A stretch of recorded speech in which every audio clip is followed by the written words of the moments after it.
Hey guys, it's Sherry again. Now, this time of year is, well, we're just smack dab in the middle of birthday season in my house.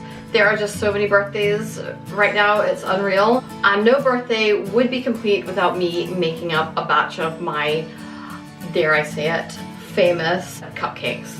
I'm not joking, they really are the best. And people have always asked me for the recipe, but it's your lucky day today because I'm gonna share it with you guys. It's not fancy, it is a basic sponge. It's easy, it's fail-safe. As long as you follow the ingredients, unless you overcook the cupcakes, then you know, you really can't go wrong. And to be totally honest, it's all in the icing. It's the icing that makes it, so watch to the end.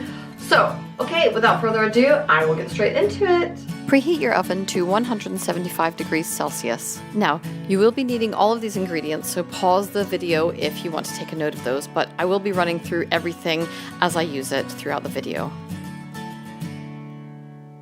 So you'll need to measure out 225 grams of caster sugar in a bowl and add to that 225 grams of self-raising flour. I find that margarine works better in this recipe than butter, and you'll want to measure out 225 grams of that. Now, where most people would use a sieve at this point, I find that just using a handheld whisk and giving your flour and sugar a good stir makes it nice and smooth. And then you want to add your butter to your flour and sugar mixture. And add a teaspoon of vanilla extract.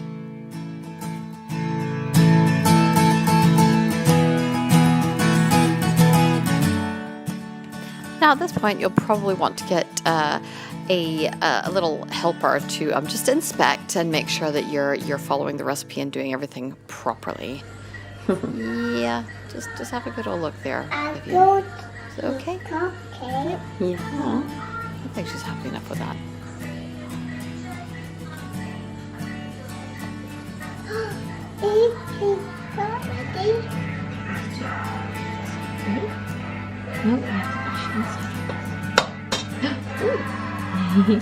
Oh, you just squished it. Oops, you got a bit of... Oops. You'll need to add 4 medium-sized eggs, and probably a good idea to get a helper at this stage because otherwise you wouldn't have the fun of picking the eggshells out of the mixture, right?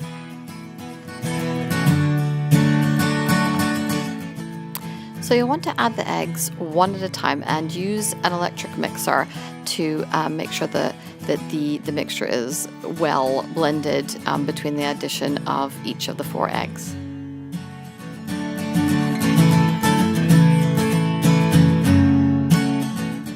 You'll want to get another helper to put muffin cases into a muffin tin.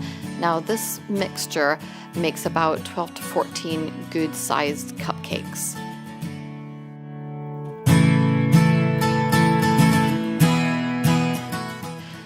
You'll want to use a spoon to fill the muffin cases about half to 3/4 full, and that will give you a good rise and a good size cake.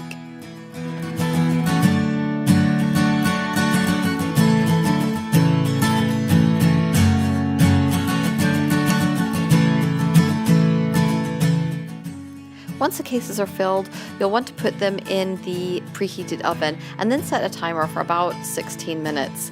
Now it may take a few minutes more, but keep an eye on them because they should be a nice golden brown when they come out.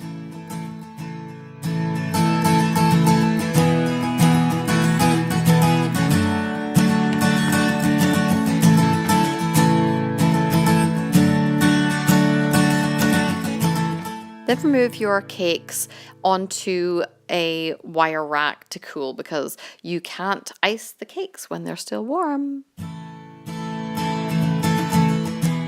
Measure out 225 grams of margarine and maybe a little bit more than 450 grams of icing sugar. Now the icing sugar could use a sieve, but I would just use the handheld whisk like I did with the flour and give that a good stir, and that should take out any lumps and make it nice and smooth. Then you want to add just a little bit of the icing sugar at a time to the butter and give it a really good mix between the addition of the icing sugar until it's all mixed. So you'll notice that I haven't measured out my icing sugar in my video, but that's because I'm a pro. I've made these cakes so many times, I just know how much to use.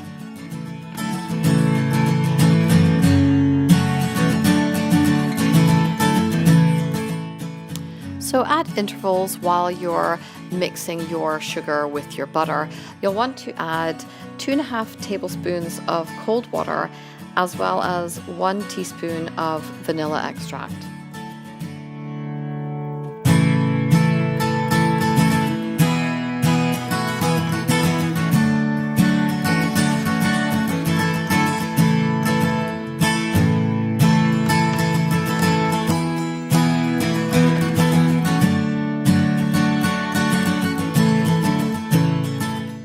It's usually around this point that your helpers reappear, pretending that they want to help you stir, but in actual fact I think they just want to do taste tests.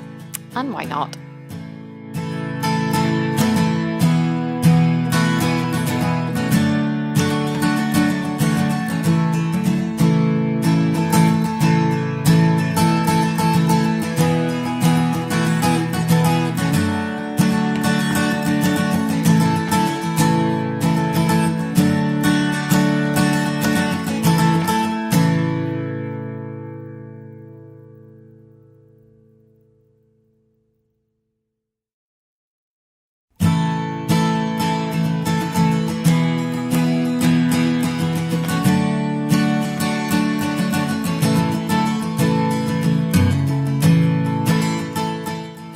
Once you've finished mixing in all of the icing sugar with the butter, you can usually tell when it's ready when you find that if you lift your spoon off of the bowl and it forms a peak, which it holds the peak when you turn the spoon upside down, that means it's usually ready to go. And then you can fill your icing bags with your icing. And I like to use quite a big flower or star nozzle for my cakes, and then you can just I like to do big swirls on the top of my cakes, but you could do one big flower. You could add food coloring to your icing and maybe do circles of different alternating colors, or you could do lots of little flowers on your cakes, just whatever you want.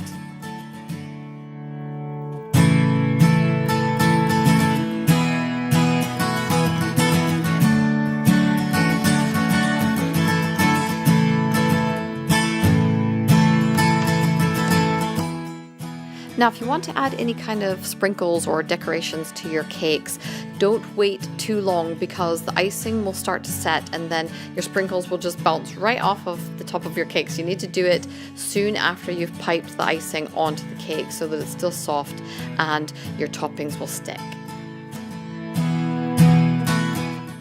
And that's it. How good do they look? And I promise you, they taste as good as they look.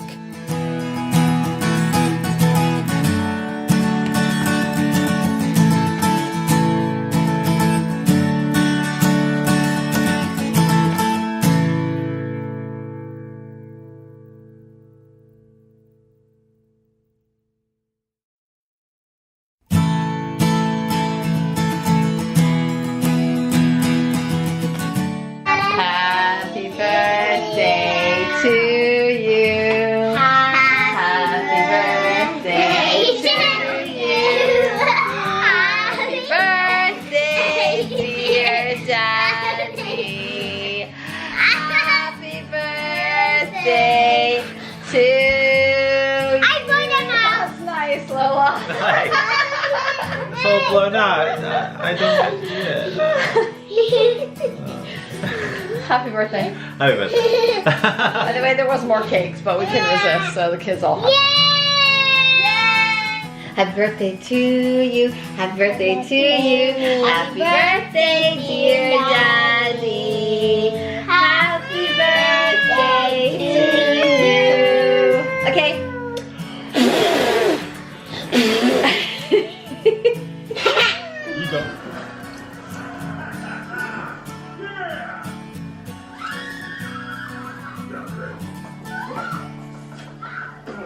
that good, Vivian? So that was it. How easy was that? No. I had 3 helpers with my cupcakes, which, you know, added a lot of time onto the whole process. You could probably do it quicker with less help than me, but you know, that's what happens. We make cakes and everyone wants to help. I think it's just so they can lick the bowl, but that's kids for you, isn't it? Anyway, I hope you liked it. Leave me a comment, tell me how you get on. If you enjoyed it, if you want to see more things like that, let me know. Subscribe, share, and enjoy. See you next time. Bye.